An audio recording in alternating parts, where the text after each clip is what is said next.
प्यारे बच्चों को मेरा नमस्ते।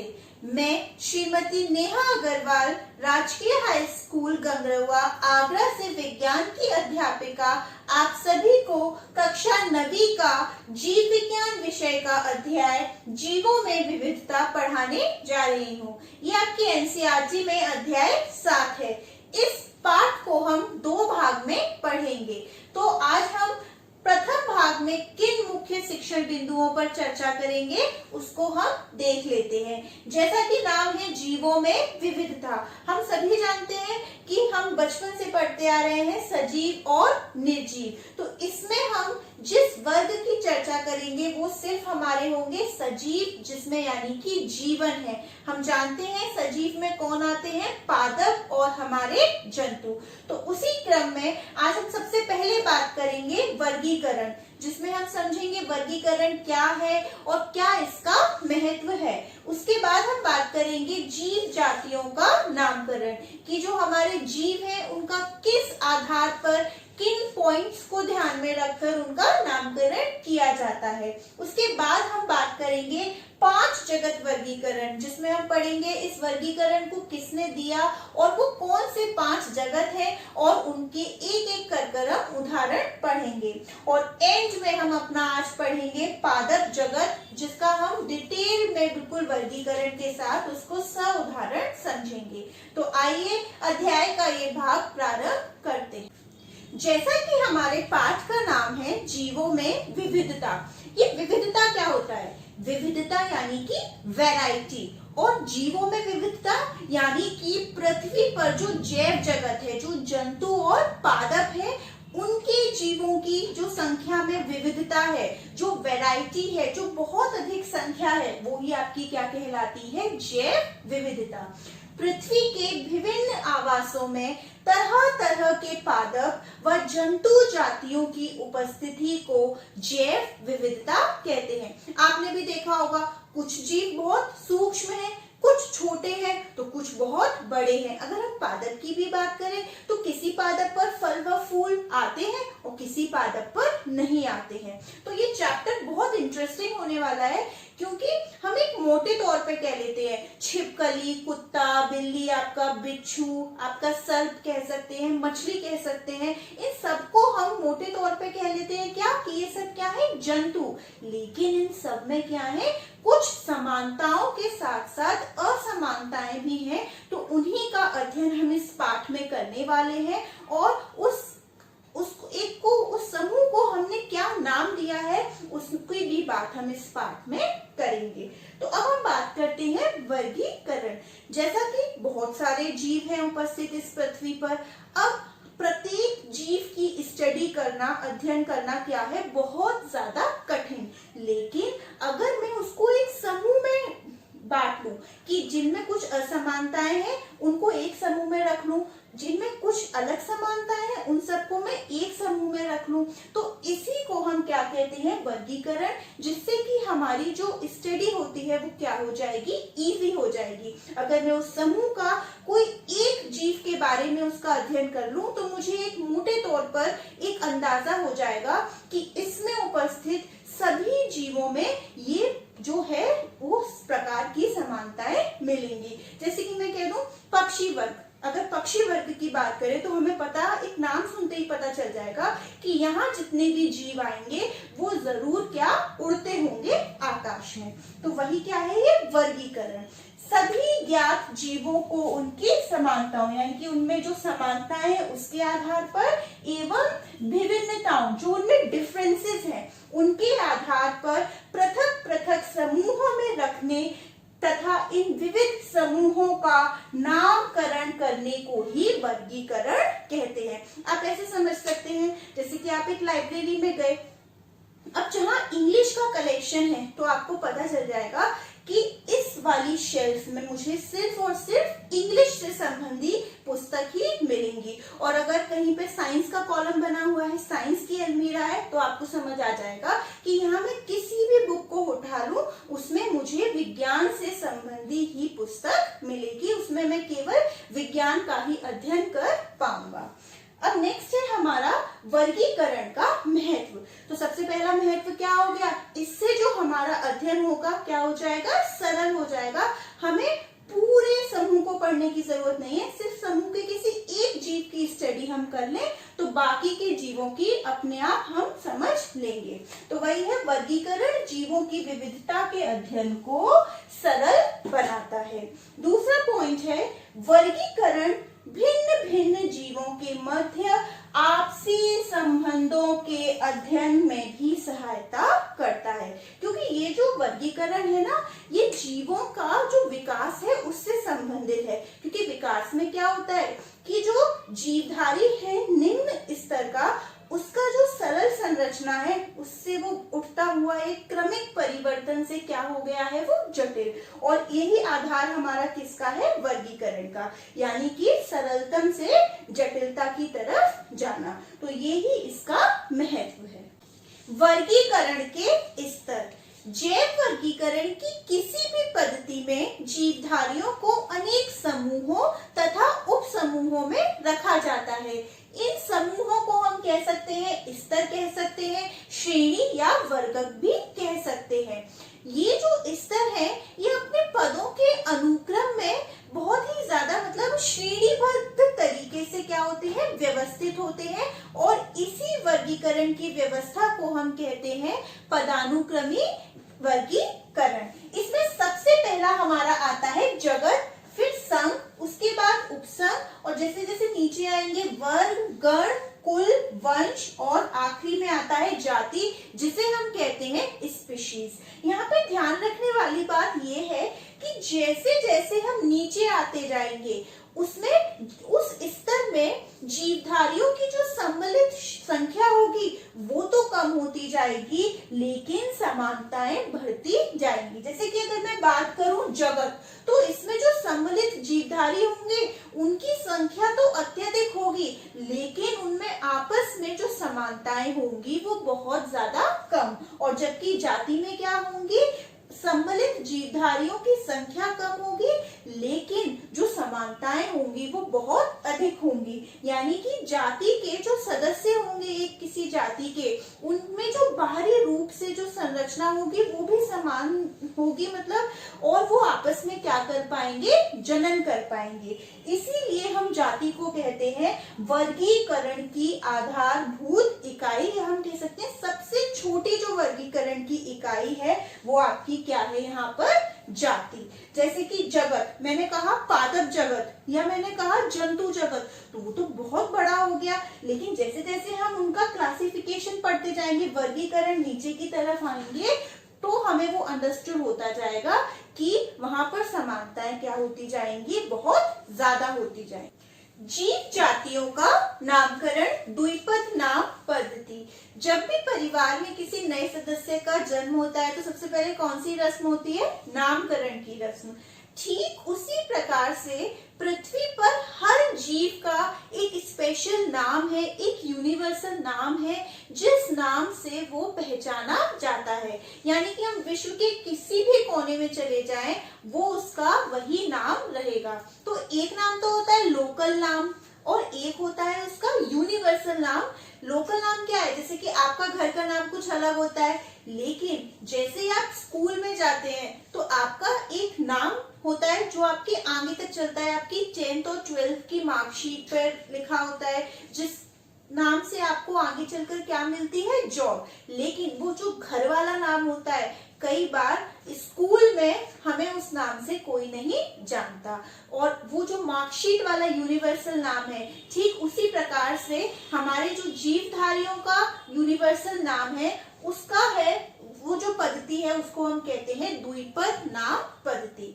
इसको सबसे पहले जिस वैज्ञानिक ने दिया था उनका नाम था कैरोलस लीनियस, और इसको द्विपद इसलिए कहते हैं कि इसके अनुसार जो जीवधारी का नाम है वो दो पद से मिलकर बना होता है। उसका प्रथम पद यानी कि प्रथम शब्द क्या बताता है, जीनस, और जो दूसरा शब्द है वो बताता है स्पीशीज यानी कि उसकी जाति। तो वही लिखा है, नामकरण की यह प्रणाली कैरोलस लीनियस, बहुत इंपॉर्टेंट है, किस वैज्ञानिक ने दिया, कैरोलस लीनियस नामक वैज्ञानिक ने दी, जिसके अनुसार किसी भी जीव का नाम दो शब्दों में होता है। नाम का प्रथम पद क्या बताता है? वंश, तथा दूसरा पद उसकी जाति को व्यक्त करता है। और ये बात याद रखने की है कि जब भी हम इंग्लिश में इस नाम को लिखते हैं तो वंश का पहला अक्षर कैपिटल बनाया जाता है और जाति का पहला अक्षर स्मॉल लेटर में,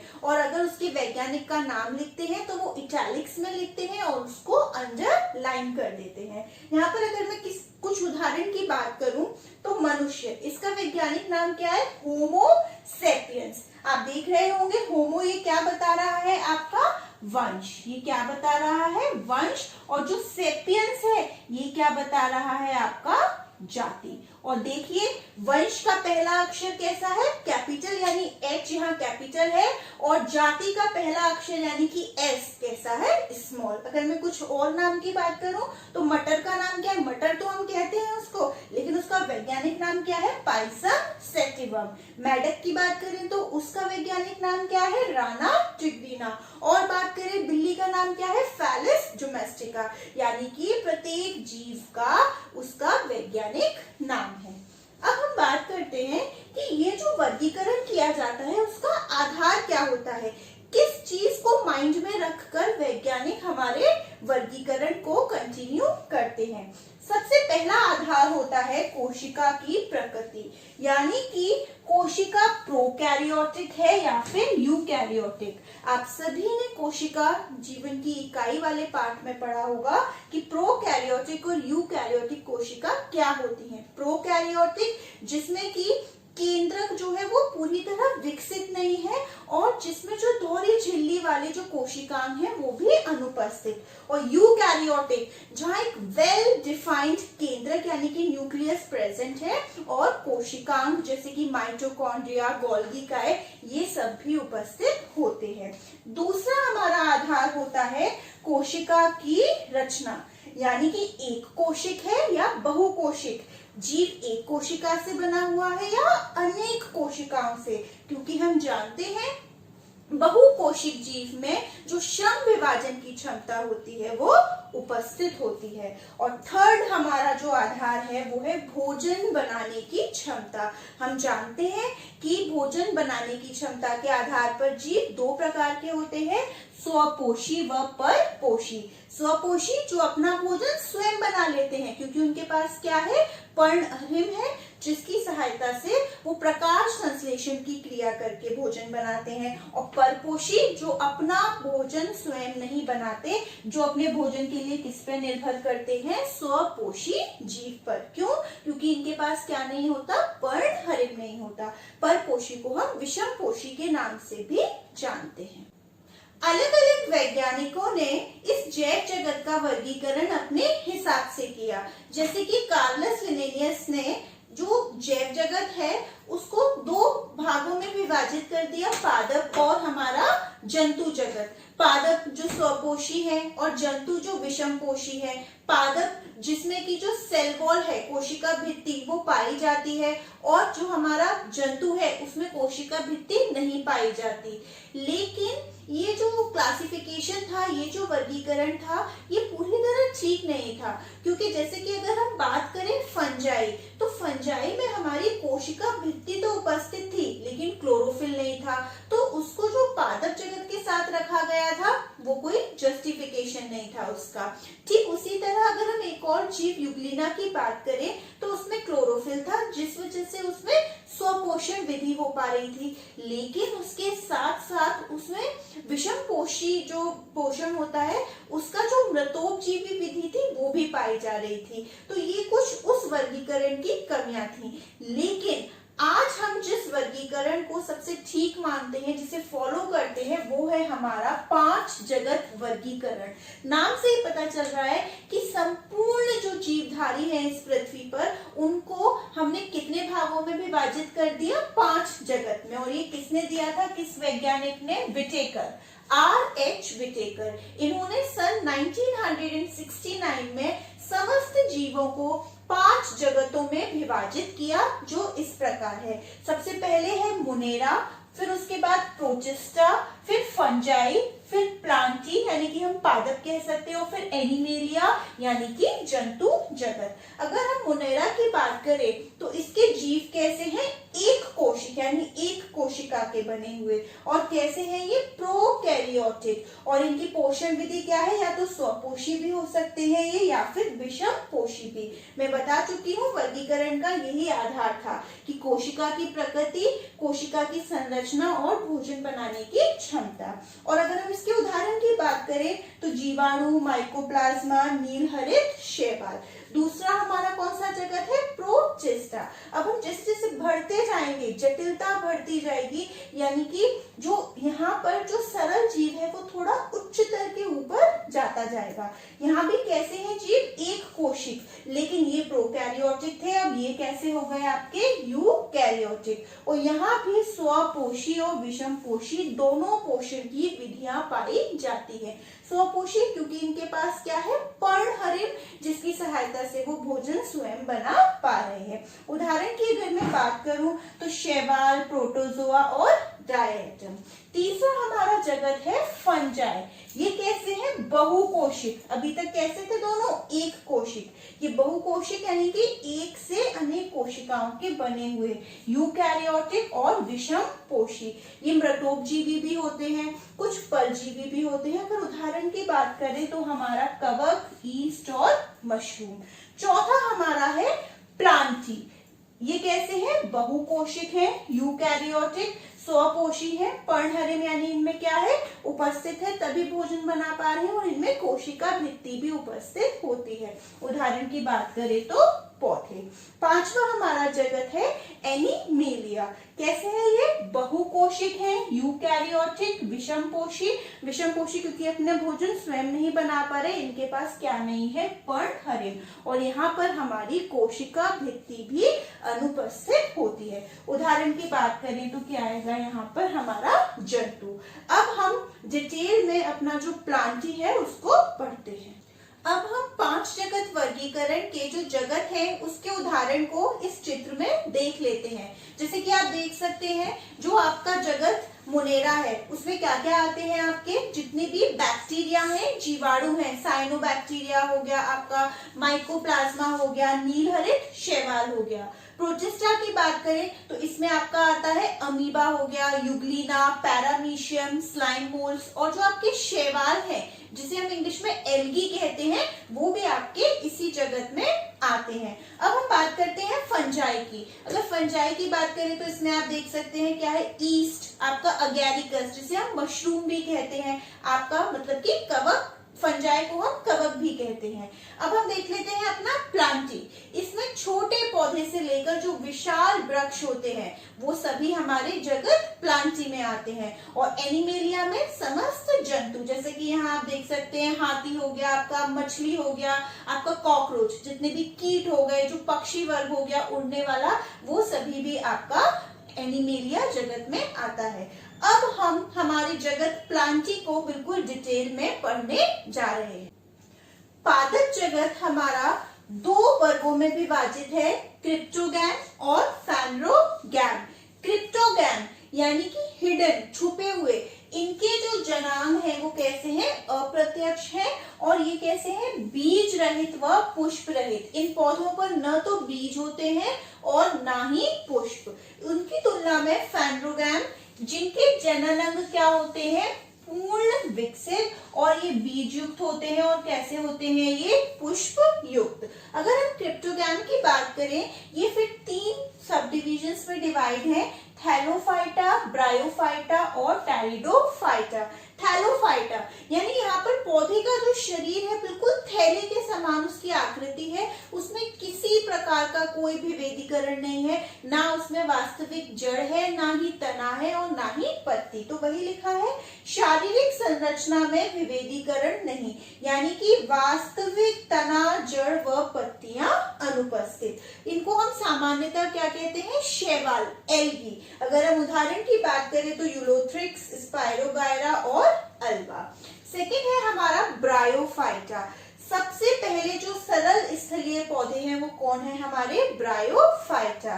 इनके जो शरीर है जो पौधे का, उसमें तने तथा पत्ती सदस्य संरचनाओं में विभेदित, यानी पत्ती और तने जैसी आकृति है, वास्तविक नहीं है वो भी, और जो हमारी जड़ है उनकी जगह राइजोइड्स यानी मूलाभास उपस्थित है। और यहाँ पर संवहन तंत्र, जैसे कि आप अपने ऊतक वाले पाठ में पढ़ चुके होंगे, दो प्रकार के संवर्धन ऊतक होते हैं हमारे पौधों में, जाइलम व फ्लोएम, ये अनुपस्थित है। ये तंत्र क्या कार्य करता है? जल और अन्य पदार्थों को पौधे के विभिन्न भाग से दूसरे भाग तक पहुंचाता है। तो ऐसा तंत्र यहाँ पर अनुपस्थित है।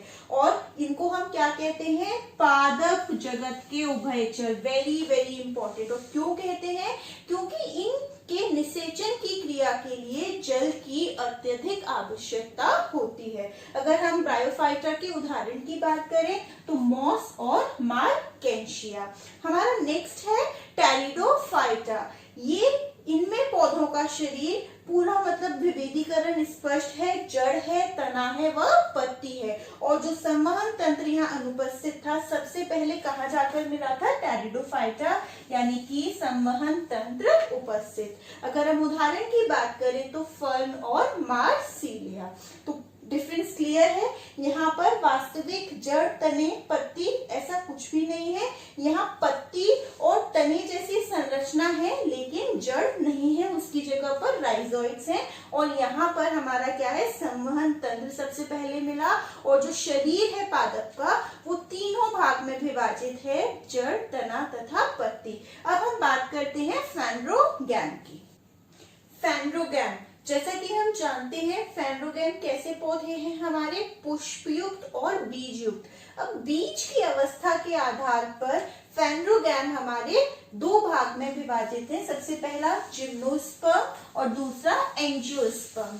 ये जो जिम्नोस्पर्म शब्द है दो ग्रीक शब्दों से मिलकर बना हुआ है, जिम्नो और स्पर्मा। जिम्नो का अर्थ होता है नग्न, यानी जो ढका हुआ नहीं है, और स्पर्मा का अर्थ होता है बीज, यानी कि जिम्नोस्पर्म फिर कैसे पौधे हो गए? ऐसे पौधे जिनका बीज कैसा है? नग्न है, ढका हुआ नहीं है।